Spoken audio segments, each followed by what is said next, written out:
Oh, the injustice in the video game world.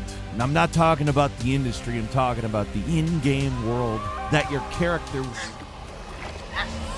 wakes up in, and you know something's gotta give. It just feels like it's time to go on the hero's journey. Hi folks, it's Falcon, and today on gameranx, 10 games where you actually change the world. Starting off with number 10, it's the Far Cry series. Let's start off with a relatively tame example of this sort of thing. In the Far Cry games, at least the ones after 3, you start off with a big old map covered in enemy bases. The roads are heavily patrolled, safe houses are few and far between, allies are tough to come by. But as you slowly and surely dismantle the enemy, cleaning out bases and messing the crap up, the world changes. It's nothing mind-blowing, mostly you're just thinning up patrols and removing enemies from sections of the map, but it does have a noticeable effect on how easy it is to get around in the cleared out areas compared to the ones that are still under enemy control. Hijack a couple of Eden State's gas tankers and bring him to Fall's End.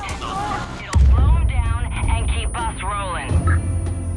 The transformation aspect is especially pronounced in Far Cry 5, where the difference between the outposts controlled by the cult versus the ones reclaimed by the citizens of Hope County, it's super pronounced. Cult compounds are covered in their propaganda, effigies, dead people are strung up all over. When you clear them out, people move in and clean everything up. And that's generally what happens in the entire world as the game goes on. All the cult stuff goes down, natural order of things is restored. The same thing happens in 4 and 6 with the rebels taking out military bases and stuff, but it's not as noticeable. It helps that most locations in Far Cry 5 are pretty mundane.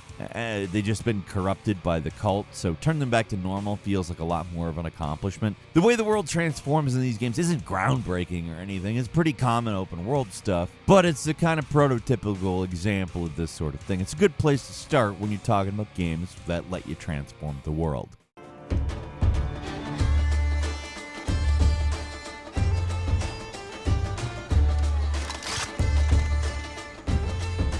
At number 9 is My Time at Sandrock. The My Time at games are basically what if Stardew Valley was blank, but all the farming is replaced with crafting. And in these games, you play as a builder, taking all these small-scale projects with massive ones, mixing it up, completely alters the entire environment you're in. That's one of the most appealing things about this game, especially the second one, My Time at Sandrock. You start off in an almost deserted ghost town, eventually transform it into a much better place to live, yada yada. It's not quick. This game is long, and there's a ton of civil projects you eventually take up, but by the end of the game, the world is almost unrecognizable compared to where it starts. You don't just build a bunch of new structures in town. You create a massive bridge and a highway, you terraform the environment, bring in the trees, the green grass, where there's previously just endless desert. For most of the game, a nearby valley is just a toxic waste dump full of enemies, but after a long quest chain, you eventually clear it out, tear down all the garbage, turn the place into an amusement park.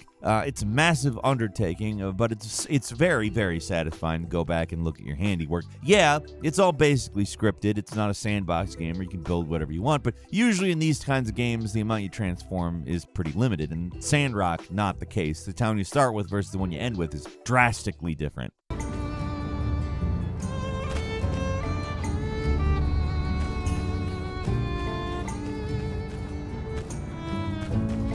At number 8 is The Saboteur. This open-world World War II action game has a lot in common with stuff like Far Cry. The map's dotted with enemy bases and checkpoints, all that kind of crap for you to clear out. There's one major difference, though, the color mechanic. It's basically Okami, but World War II, but instead of restoring nature, you're killing Nazis.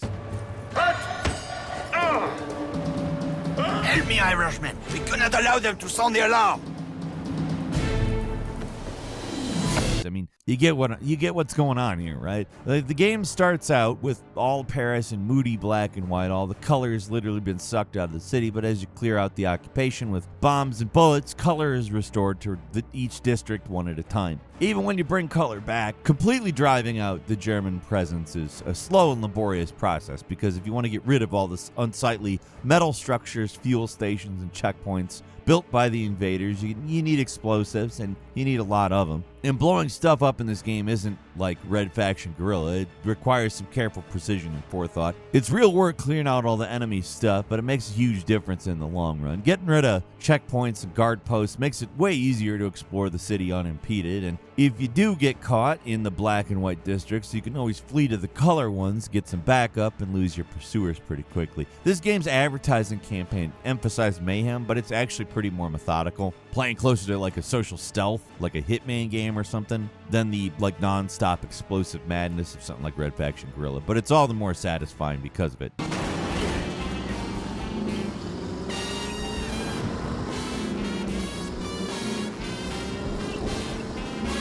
At number 7 is Fallout 4. Sure, Fallout 3 and New Vegas can be reactive in their own ways, but 4 is actually the game that really lets you alter the world in a way that other games in the series can't. Mostly boils down to the settlement system. It's something that can be easily ignored if you don't care about it, but for players who do like to build up settlements, it's pretty possible to drastically change the Commonwealth. There is some story stuff that can affect which faction is on top at the end of the game, but let's be real here. That doesn't really affect a lot. Yeah, a faction might get wiped off the map, but otherwise the actual wasteland's functionally the same. But if you focus on building up settlements, the world can look pretty damn different. You could turn an entire burned out neighborhood into a thriving and well-organized city with electricity and defensive turrets and multiple stores to buy and sell goods. Signed to the same team. I think we can learn a lot from each other.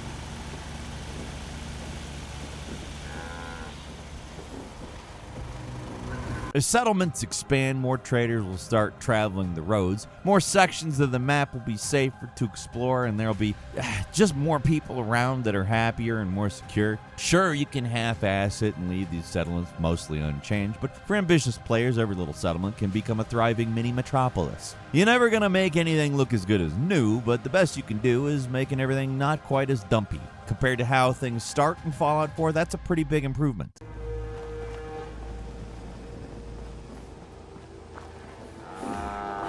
Good caps to be made protecting folk. The only way you get old in this job is assume everyone's out to kill you.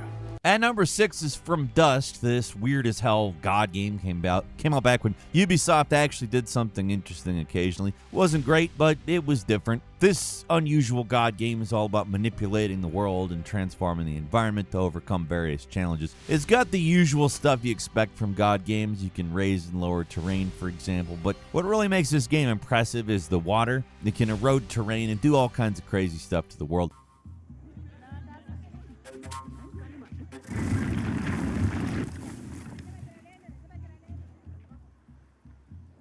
The way you manipulate things in this game is so much more tactile than you usually see in the average God game. There might be some simulation elements in older games, but they're all in the background, and the transformations are more abstract, while in From Dust, you really feel like a godlike entity with the power to build mountains and cause catastrophic floods in an instant. It's a rush, even if the actual mechanics of the game are pretty basic compared to your traditional God game. This game takes a real hands-on approach to world transformation. You're physically moving things around and redirecting water and dumping lava balls. It's unique if nothing else, and one of those games that's just fun to screw around in, ignore the objectives. Trying to actually play this thing can be pretty frustrating, but just spending a few minutes being a god it's worth it. If you can actually get this thing running these days, good luck with that. That's the tough part.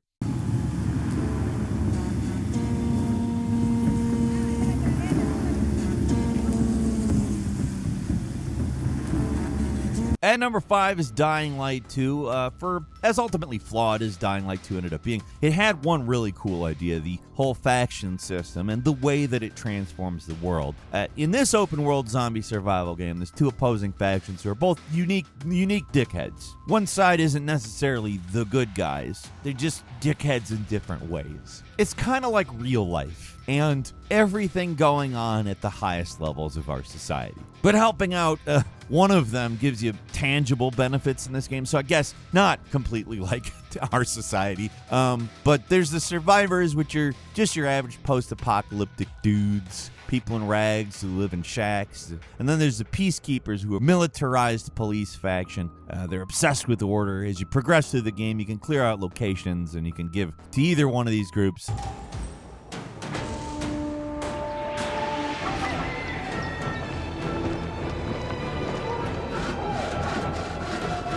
When you do, they'll take over the base, spread out across the entire district, and transform it to match their aesthetics. So if you side with the survivors, the rooftops get covered in houses and gardens, while if you side with the peacekeepers, they put metal towers everywhere, throw down barriers, and all kinds of defensive crap. When these groups move in, they completely change the location they move into, and it's not just visually. They do things like add patrols in the streets with the peacekeepers, additional traps to take out zombies. The survivors don't clear the streets out that much. Instead, they install these extra tools to make moving around the city easier, like zip lines and trampolines and air vents. Trying to get around without this stuff is a lot more difficult, especially in the more vertical second section of the map where you're in downtown parts of the city with these high-rise buildings and crap. These extra movement tools completely change how you travel around that environment. Sure, the story's a little boring and the way night works is definitely worse than the original game, but if there's one thing that's actually fun about that makes this game better in some way, it's the way you transform the environment by expanding faction influence. That's fun and well implemented.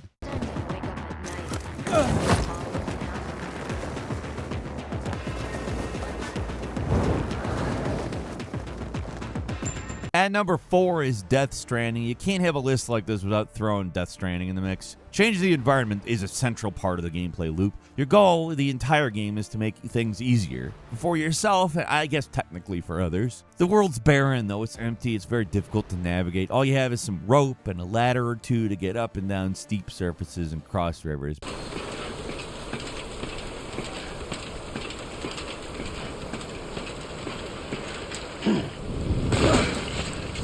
But as you make deliveries and expand the network, new technologies unlock, and it makes traveling around the world much easier. You start being able to place down bridges and make rivers easier. You can put roads down that automatically charge your vehicles and install permanent zip lines that make getting over mountains much easier. The world map starts off real lonely and barren, but as you get further into the game, the whole thing gets more and more built up. It's practically unrecognizable by the end. Then there's the void outs, these massive explosions that leave huge craters in the environments when you kill a guy out in the world. These eventually get filled in again, but it's worth calling out because you rarely ever see this kind of terrain deformation in an open world game. The craters don't drastically affect gameplay or anything, but it's an impressive reminder of the dangers of killing in this bizarre post-apocalyptic world.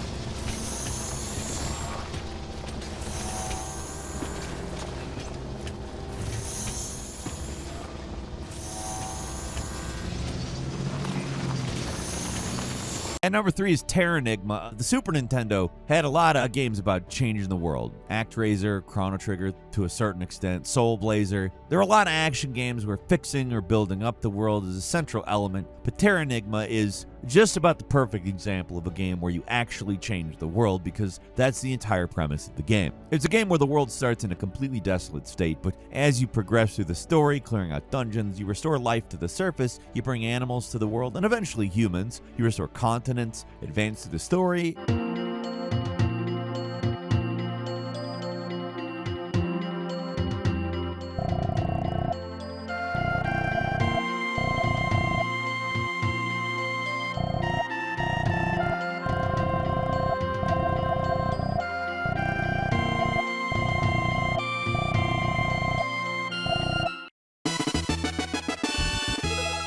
Until the game ends up at what is basically modern day, the entire history of civilization jammed into a 20-hour adventure. The Earth starts off as a primordial rock at the start, but by the end you're wandering around modern-day Tokyo. You're fighting robots on a flying ship. It's really an absurd escalation, but you can't deny that the world doesn't change. It's changing nonstop. Every time you complete a dungeon, the world changes drastically, and it's always satisfying. There's optional choices that can change things that aren't quite as big, like reforming continents. Doesn't quite reach that level based on these choices, but you can decide the future of a town. Can lead it to either prosperity or ruin. And that's the small stuff that you have more control over. The big stuff, I mean, it's big. I think you get the idea. It's a weird game that's bursting with ideas, but the actual gameplay is light and fun, even for as old as the game is now. It's a lot of fun to still play, and that's not always the case for games pushing 30 years old in 2025.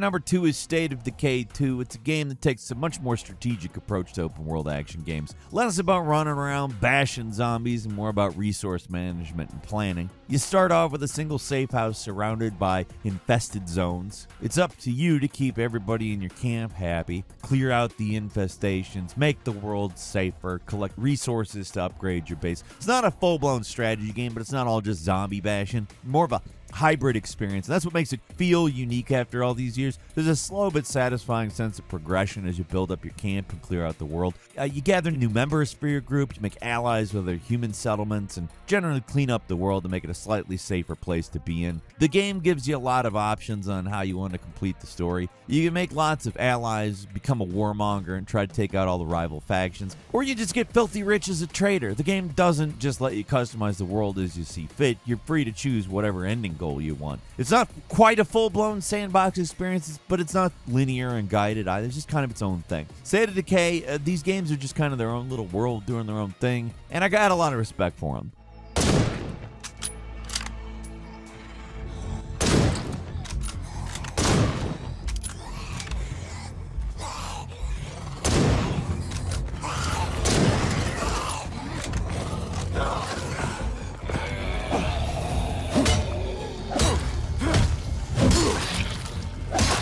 I need to rest.